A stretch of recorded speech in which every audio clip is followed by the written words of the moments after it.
Y'all already know what it is. Your boy Yaakov, what it do? The outlet to reality, the holdest podcast in Vegas and Chicago. What up? This is the place where you want to hide from your drama or maybe hide from your baby mama. Aha! Just kidding. But anyways, fans, thank you for staying tuned. Don't forget to like, share, comment, and subscribe. Ching! And today we have one of my favorite cousins from Mexico. I'll give it up for Victor Montalvo. What's up, brother? Good to see you. I haven't seen you in a very while, so you know that I appreciate you like my brother, all your family. I love all your family, so I'm very excited to be here with you. Yeah. Of course, Primo. Yeah, it's been a long time. Casi almost, I think 4 years or 4 años que no te vi. I haven't seen you. I do want to share a little story before we get to you, Primo. So Tia Mely, who is Victor's grandma, one of the best people I know in Mexico, very humble, very successful, very smart. And I remember when I came to Zinacatepec, Puebla, Mexico, I was turning 18. And Tia Mely me dijo, she told me, I want to make a despedida for you, like a goodbye dinner. And she said, you can invite anybody you want. Puedes invitar a toda la gente tú quieres. So I told her I want to invite toda mi familia de los Montalvos, all my families from Montalvos. And for people who don't know, the Montalvos and de los, which are the last names, don't really get along together. But when we had a despedida, the goodbye dinner, it was so nice to see the family together, eating together, taking shots together. And it was so nice. And I think from that, we were breaking all the negativity, bringing all our family together, unidos. Tia Mely, she saw the big picture. Ella vio el más grande mensaje, to bringing everyone together. And I love that. I'll never forget that. So the good thing is, Tia Mely, she always have food. If you were hungry, she made sure you have food, and always made you feel like home. So Primo, I gotta pick at your brain. So tell us a little bit about your background, what school you went to, and a little bit about your experience in Chicago and New York, because you've been to both places. I think you made a good description about my grandma and all the family that you have here in this country, Mexico. So yeah, so we're gonna start about my when I was in school. So yeah, I was born here in Mexico, in the south of Mexico, and I stayed in the south. And I was in a very little school here in Mexico. We call primary. I think in the United States like middle school, then high school, then college. And then since when I was in primary until high school, I was studying here in this little hometown. And then everything changed when I moved to the college. Because it was in another place here in my state. It was in the capital of my state, and everything changed because this is like a very it's a change of your life because you start to living alone. You have to feed yourself. You have to take care of yourself as well, and it's a completely dramatically another step in life. So I was going to say you that something that I like of the schools in the United States is like there you can meet people of many places around the world, many cultures, many. You always listen many stories about many kind of people. So I think this is something that I really like the schools in the USA. Here in Mexico is different. Sometimes you have people from other countries like they are like in a exchange program, study abroad programs, But yeah, it's cool. Yeah. And what about I remember te fuiste a Nueva York y Chicago. So you went to New York and Chicago. What did you like from both of those places? Oof. You're talking about one of the two cities, one of the most important in the United States. So yeah, always first I was in Chicago with you. I think it was in 2018, 2019, Yeah. more or less. Yeah, I was 1 month there. Yeah, with you and your mother and your house. It was a wow. It was one of the best experiences of my life. Actually, I love the city, Chicago, the downtown Chicago. Wow, it was so incredible. I was really in shock of the city. You know, it's so impressive. The buildings, the atmosphere. It was so cool. Yeah, and then so last year I was in New York City.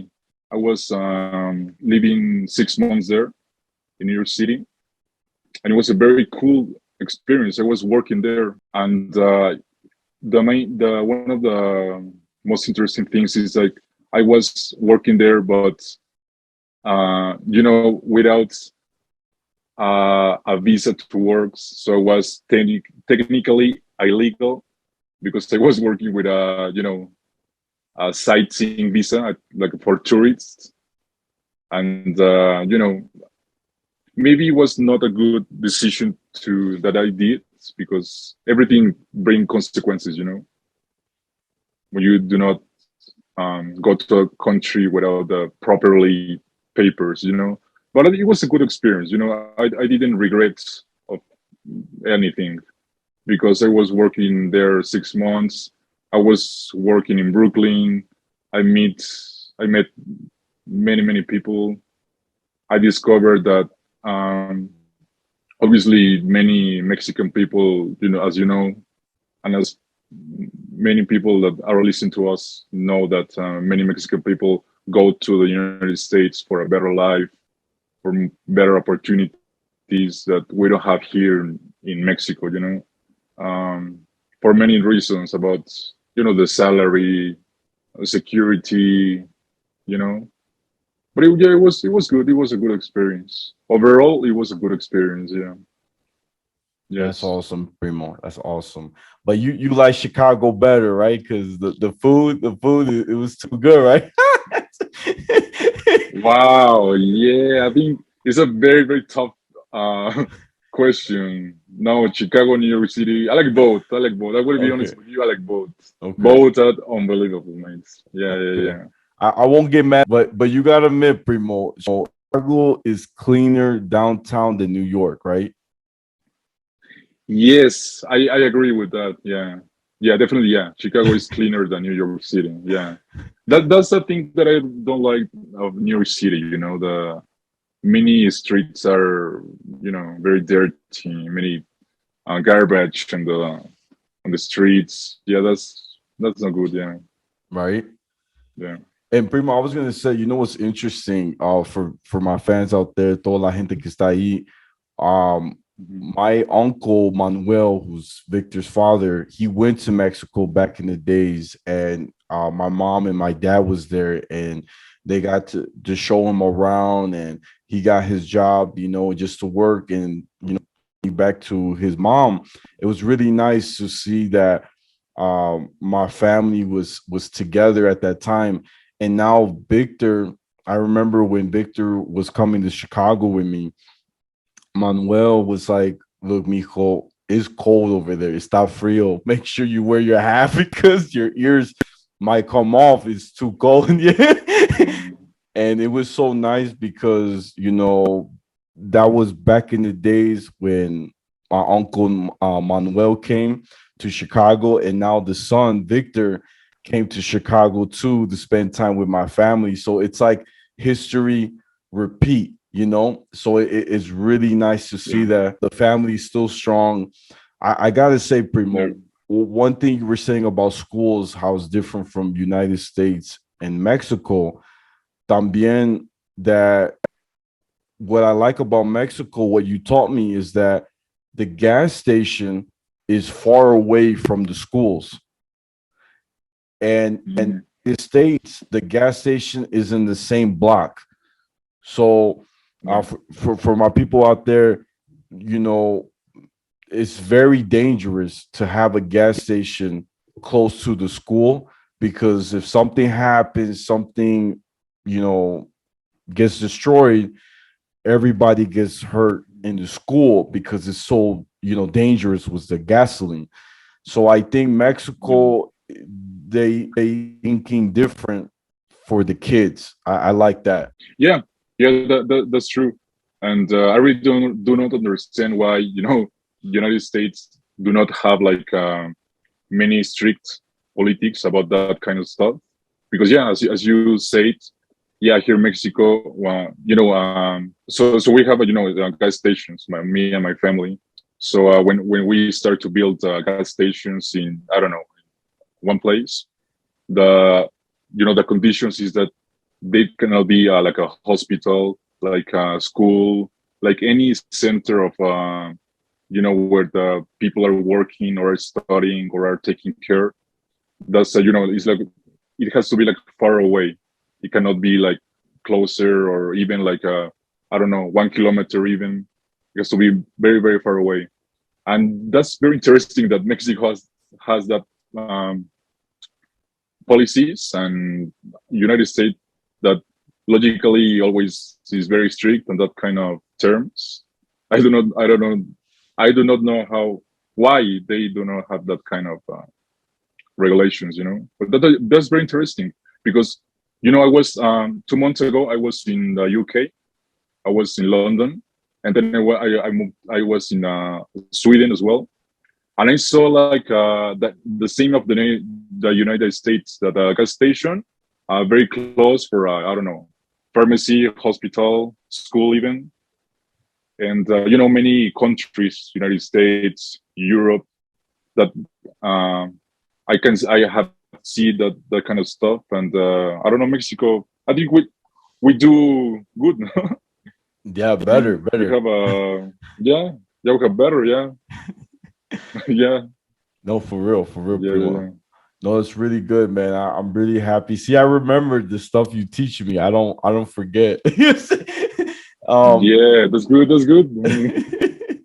and Primo, I gotta ask you if you could share a little bit on the history, la historia, cómo empezó the gas station con tu grandma, tu abuela. How did it start when Yeah. she start the gas station?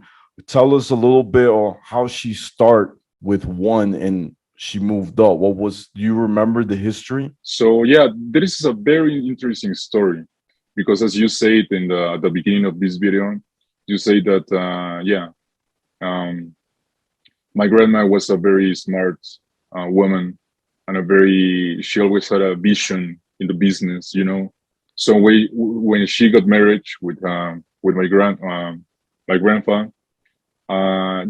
they start to have kids, they start to need incomes to feed their family. So they were talking about, so we need to start a business to feed us, to start a new step in our lives.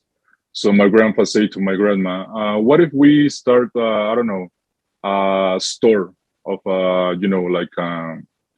like a market store, where you can buy like food and stuff like that.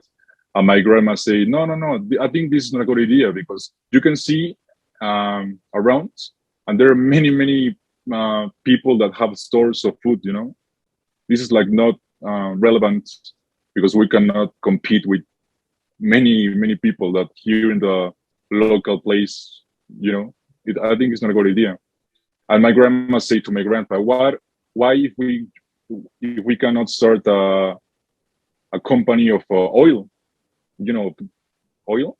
And my and I was talking about like the I don't know 1960s, in the 16s when there is no too many cars like today, And my grandpa say, "Are you crazy? There are no too much, just a few cars, Are you gonna sell oil to 3 cars that are in the town?" It was, you know. But my grandma has a vision, and she knew that the tendencies were going to the cars. It's like today someone is like started thinking about the electric cars. Like Tesla. The companies that start with a vision that they can see that the future was going to the electric way. Smart people can have that vision. And then everything started like that. Everything started like that. They start with a very small gas station selling just a few oil, and then it has through the years, uh, the cars start to increasing. They start to sell more and more and more oil. Then start to buy equipment to transport all the oil. Then start to sell another like I don't know to say the word in English, like a Quaker state, like you know Oh, um como cigarros? no, Or like no? additives to the cars as well. Okay, okay. Yeah. And then it started to put like a food store inside the gas stations that brings another income that is very, very good. Um, and then everything started like that. And then my grandma, my father and his siblings start to handle the company, and then they start to grow up. They start to buy more and more equipment, more workers there, and yeah. So yeah, Wow. basically, yeah. So what I remember, Primo, you correct me if I'm wrong. Lo que yo recuerdo es que the first gas station that Tia was at Ajal, that was the first gas station. Hmm. And Yeah. so and it was a small town, also a small town.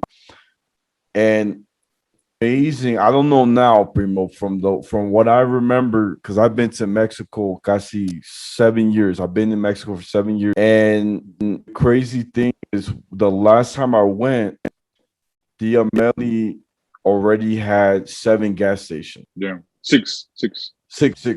So I don't know if there's a Yeah. seven, but when I left, there was six. And I remember the Alba or Aunt Alba, she would say that back in the 60s, like Victor was saying, women weren't allowed to college in Mexico. So she had to Yeah. find another way to make money, and it's just amazing. And another thing I remember, Primo, that you're going to laugh, but Tia Mely, she told me something so funny. I started laughing. She said, in my house, right, she has a lot of people that clean the house, that cook. But here's the funny part. The people that make the food and clean, they're all young guys. Holiness, 26, Yeah. 27, young, strong, very tall. And I said, Tia Mely, why you have so many young people cleaning the house? You don't want like a young woman to clean and cook. And me dijo, and she said, I always hear they complain, they break their nail, they need the day off, but the men never complain. And I started laughing. Yeah, I said, yeah, but yeah, Primo, I think it's amazing how, like you said, she had a big vision. She looked out for yeah. the family. And one thing I like too is that, even though she had these young men working for her in the house, she made sure that they have food to eat. And I love that, to see them eating the table Yeah. with us like a family. She never treat them different. And I really, really like that. I think that's very special because when you go to the novelas, right? You see the novelas in Azteca, Telemundo, todos los Hmm. big channels. You always Yeah. see que la persona que tiene billete, right? They're very rich in the novela. they don't Mhm. talk to the people that clean. It's, Yeah. no, get them, get, you know, get arrested. You know, I don't want to see you. You know, Yeah, yeah. you know, wash your hands. Yeah, no, that's true. Yeah, that's Right? true. Yeah, that's true. Yeah. Yeah. Right. So I think your grandma, the Mely, fue mujer sabia, a very wise woman, very smart. I really like that, brother. Different. Yeah. And brother, you know, I know you were there in Mexico cuando se falleció, when she passed away. So what happened? Did she fall? I didn't get to hear, but did cómo se fue? Was it she fall asleep and she didn't wake up, or qué pasó, primo? No, actually, it was a very very disgraceful situation because everything is start. You know, everything is start in the pandemic, obviously, but everything is start when we got a family reunion. I remember there was in January. Then I think I don't remember well, but I think it was the birthday of my grandma, of Tia Mely, and everything.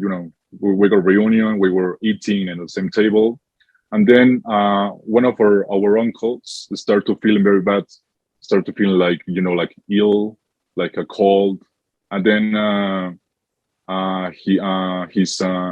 his wife took him to a doctor, and then on the night she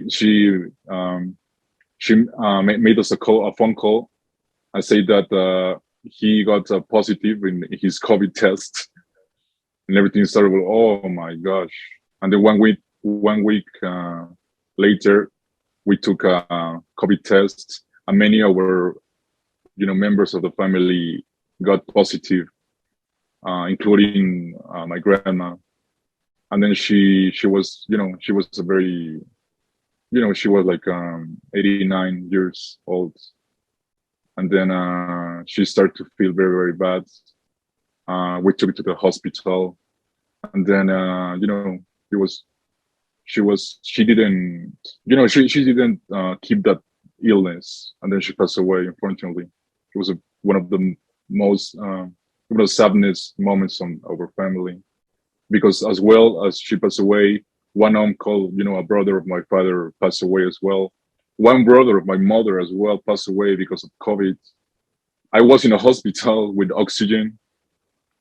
I was 5 days in a hospital. My father was in a hospital. My sister got COVID as well. So it was one of the hardest um, season of our family.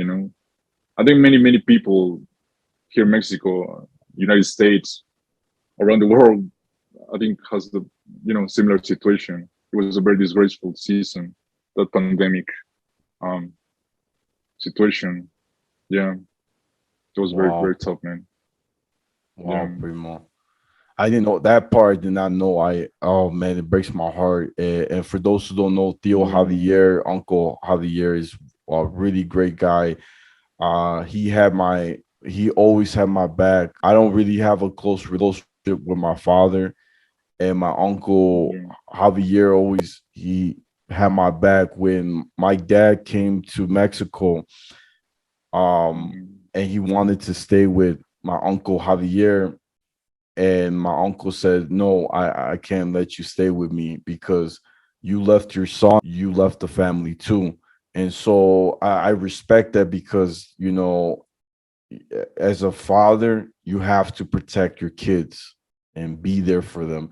And so for my Yeah. uncle, my back, it was amazing, and I miss him for that. And he taught me my first now what word. I don't know if you remember, Manuel. Me dijo una vez, he told me, a tu Yeah. papá, chico amokui. Oh, for real? Yeah, he told me. So I told my dad when I went back Yeah. to Chicago, I said, Dad, Yeah. your uncle Javier told me to tell you to eat your shit. You see? And that's how we say it now. And my dad was laughing. Oh. No, for real, for real. Pero it was so funny. I just remember good times, brother. Yeah. And I miss Tia Mely. I feel like Tia Mely wanted us to be closer, you know, you and me and the Yes. family. So, Yeah. you know, I will always miss her, brother. I think you being here today, sharing her story, we can share this to our kids, to our family. So it's a big deal, brother. And I thank you for that. Outlet to Reality, to hold this podcast in Vegas and Chicago every Tuesday. Don't forget to like, share, comment, and subscribe. Ching, ching. You know where to find me. I'm on Snapchat. Take one, pass it. TikTok at Yaakov28 and Instagram, YouTube, Spotify. The Outlet to Reality. And Victor Primo, where can my fans find you, brother? Thank you, Primo. Yeah, so I'm with Instagram with big man that cross double S. Yeah, I don't have a Snapchat because here in Mexico we do not use Snapchat, so you know we use more like Instagram. Yeah, Right, right. Perfect, Primo. yeah, Thank yeah. you. Thank you. Thank you.